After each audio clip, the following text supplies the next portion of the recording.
Eh bien, rebonjour et bienvenue sur l'espace dédié au site Mécanique Universelle, le site qui essaie de démontrer que l'humanité, progressivement, évolue vers son ultime perfection. Ça, c'est une des pages du site, voilà, que je vais lire aujourd'hui. Et j'ai fait déjà 3 vidéos sur cette interdépendance humaine. Je vous renvoie à la lecture de ces vidéos précédentes. Alors, donc, nous construisons l'état de perfection. Nous sommes les hommes constructeurs de l'état de perfection dans lequel nos descendants humains, nos descendants pourront venir euh, pourront venir jouir de cet état de perfection que nous aurons construit, que nous construisons depuis que nous nous sommes séparés des autres primates. Voilà, depuis qu'on s'est séparés des autres primates, on construit cet état de perfection. Et qui concerne les siècles qui arrivent. Hein. Il faudra encore 2, 3, 4, 5 siècles d'évolution pour atteindre cet état, mais nous l'atteindrons. C'est une... voilà, c'est une destinée, c'est notre destinée. Alors, l'interdépendance humaine. Je vais lire ce que j'ai écrit à ce sujet-là. Complémentarité, élite et peuple. Unis dans la construction. Que m'importe ce qui n'importe qu'à moi, écrit André Malraux. Évidemment, ce qui importe, c'est ce qui importe à l'humanité tout entière. Les injustices qu'engendre le libéralisme tel qu'il est pratiqué aujourd'hui le rapprochent par certains côtés tout simplement de la criminalité. Alors j'écrivais ça en l'an 2000.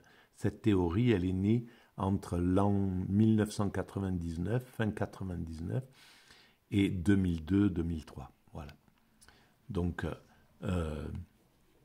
et c'était en 2000, c'était la pleine criminalité du néolibéralisme qui faisait ce qu'il voulait, qui foutait les gens à la porte, qui délocalisait, qui partait abuser dans les pays pauvres. Voilà les dominants de l'époque, le patronat de l'époque essayait de retrouver le même...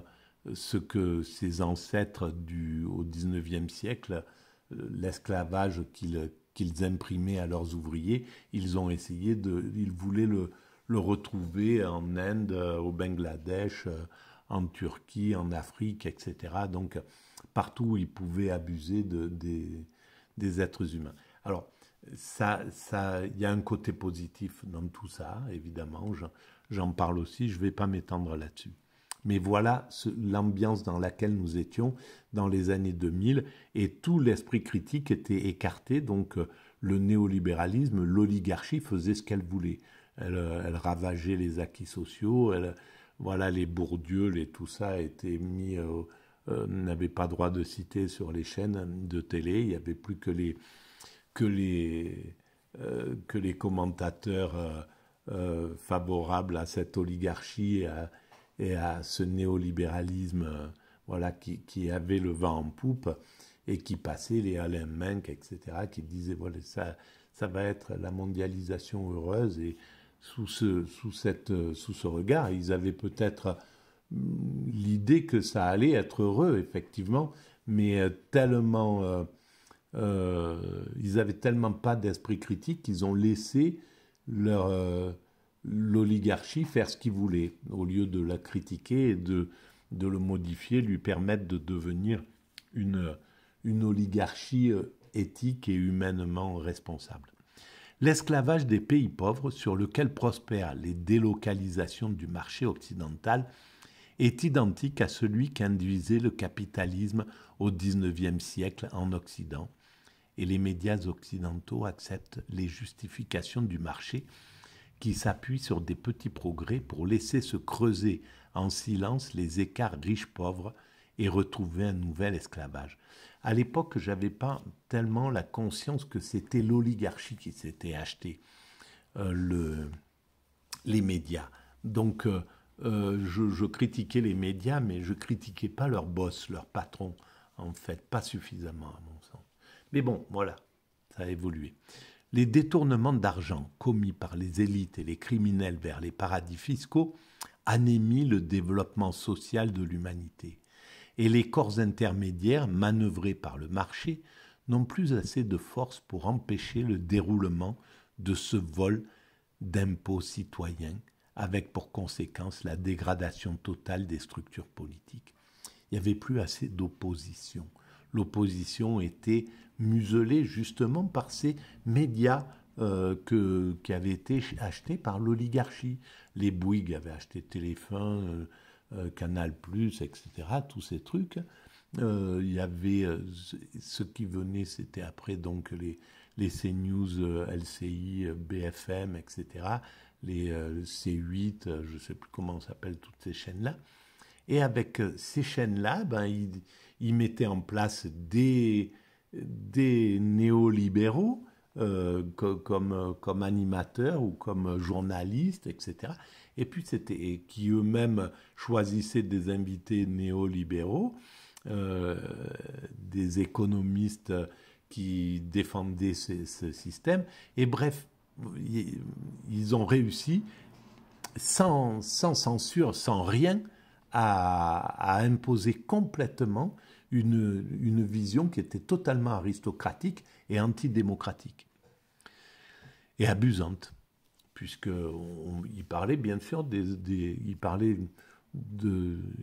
en parlaient du bout des lèvres des paradis fiscaux, mais la façon dont ils en parlaient ne révoltait pas les gens, quoi. Faisait que c'était juste pour faire admettre l'inadmissible. C'est comme ça, les écarts entre les riches et pauvres. Chaque année, ils nous disaient les écarts se sont encore creusés, et puis ils passaient à autre chose. Donc il n'y avait pas moyen de s'indigner suffisamment, que le peuple puisse vraiment prendre parti et dire bon, ça suffit, descendre dans la rue à 5 millions de personnes et dire bon, ou vous arrêtez ou on change de modèle. Voilà. Les excès et leurs raisons. Il n'est pas question ici de tomber dans un antilibéralisme primaire. Nous ne préconisons pas le dénuement, l'ascétisme, l'extinction des passions ou l'égalité à tout prix. Alors ça, c'est ce qui viendra par contre. Le dénuement, l'ascétisme, l'extinction des passions et l'égalité, c'est la fin de l'humanité. Nous atteindrons cet état où on sera passé sur l'être et on n'aura plus, l'avoir ne servira qu'à jubiler, qu'à jouir de l'existence, qu'à être dans cet état de sérénité.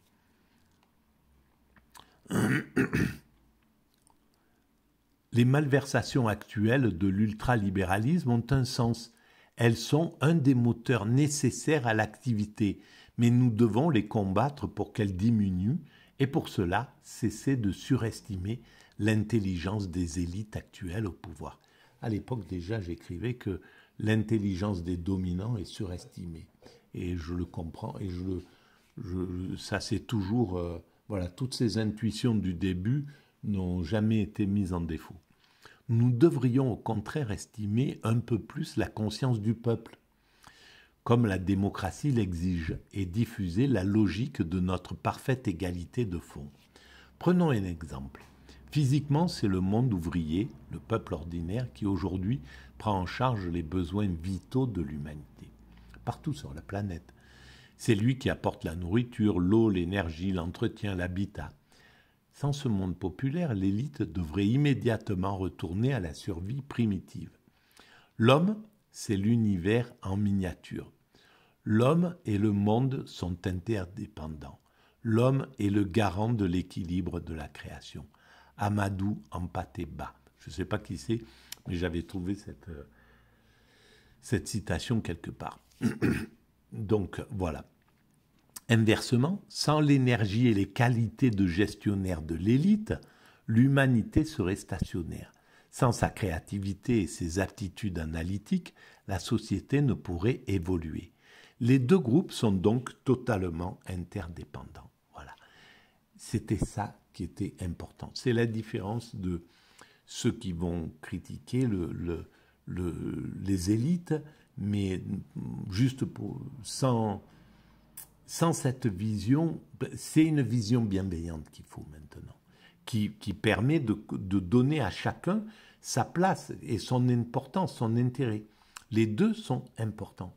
Il faut maintenant qu'ils se respectent, qu'ils s'apprécient et qu'ils comprennent qu'ils sont mariés ensemble, qu'ils sont mariés et épouses. Voilà. Donc, qu'ils se doivent mutuellement respect, et etc. Tout ça. La symbiose naturelle existe. Une symbiose naturelle, mais encore inconsciente, existe donc entre l'élite et le peuple. Cette complémentarité nous conduit à penser que sans le travail des deux composants, l'humanité ne peut progresser. En conséquence de quoi, le travail des deux classes est indispensable pour faire évoluer l'humanité. L'indispensable est une notion première. Elle n'a pas d'échelle de valeur. Eh bien oui, c'est comme pour un atome ne peut pas fonctionner sans électrons et noyaux. Voilà, les deux sont indispensables. Une pile ne peut pas fonctionner qu'avec du plus ou qu'avec du moins. Il faut les deux.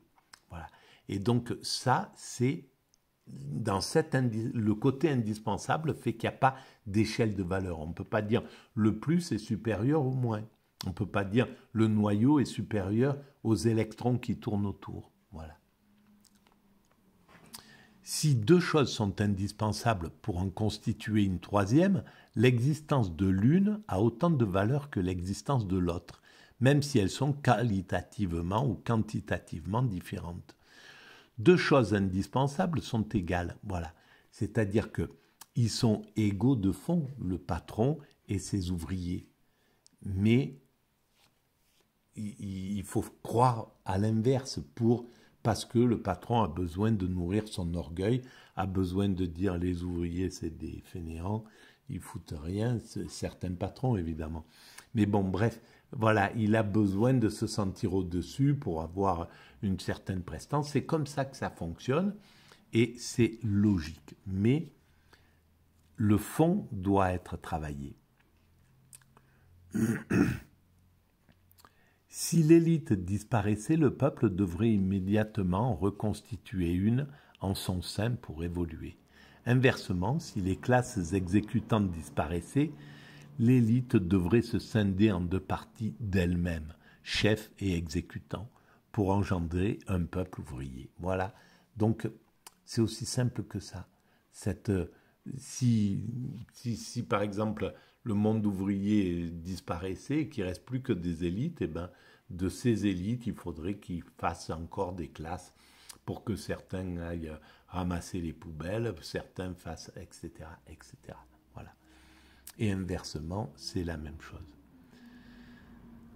L'existence de l'élite et l'existence du peuple ont donc exactement la même importance. Ils ont la même valeur absolue pour la construction de l'humanité. Pourtant, insidieusement, ou plutôt instinctivement, l'élite discriminante se survalorise au détriment du peuple.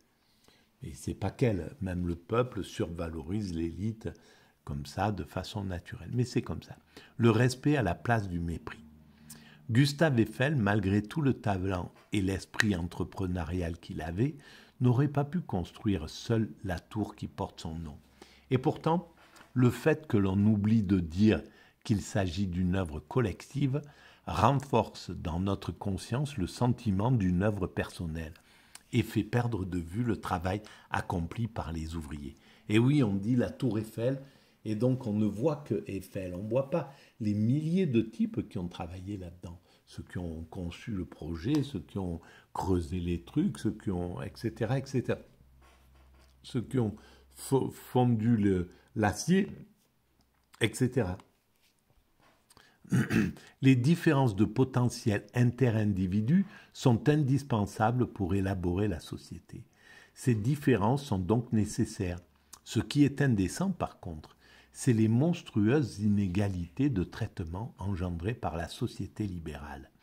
C'est les énormes différences de valorisation attribuées à chaque tâche. C'est le non-respect grandissant de l'œuvre accomplie par les petites mains. Dans la grande majorité, les masses médias contemporains parlent essentiellement de l'activité et de la vie de l'élite. On était en l'an 2000 et c'était exactement comme ça que ça se passait. Ça n'a pas guère changé, mais ça a un peu évolué grâce à la révolte des Gilets jaunes et à d'autres choses comme ça. Et cela au mépris total de la démocratie. Après avoir expérimenté les deux extrêmes, il est peut-être temps, en ce début du troisième millénaire, de rompre avec la dictature de l'élite comme avec celle du prolétariat. Il est peut-être temps de prendre conscience de notre fondamentale interdépendance. Voilà, la dictature de l'élite, c'est l'extrême droite au maximum. Et puis c'est l'oligarchie. Et la dictature du prolétariat, ben, c'est le communisme. Voilà, et c'est la même chose. Et donc les deux, le peuple n'est pas totalement heureux dans le communisme et pas du tout heureux dans l'extrême droite. Voilà. Et dans l'oligarchie, il n'est pas totalement heureux non plus. Voilà, je suis arrivé au bout de cette vidéo. Voilà, si vous appréciez cette vision atypique, neuroatypique, autiste Asperger, cette vision de l'humanité et de l'évolution, vous pouvez mettre des pouces, vous pouvez vous abonner, ça augmente la visibilité, vous pouvez mettre des avis, parler, mettre des commentaires, j'y réponds, etc., etc. Et puis vous pouvez en parler autour de vous. Voilà, je vous remercie de votre écoute et à très bientôt.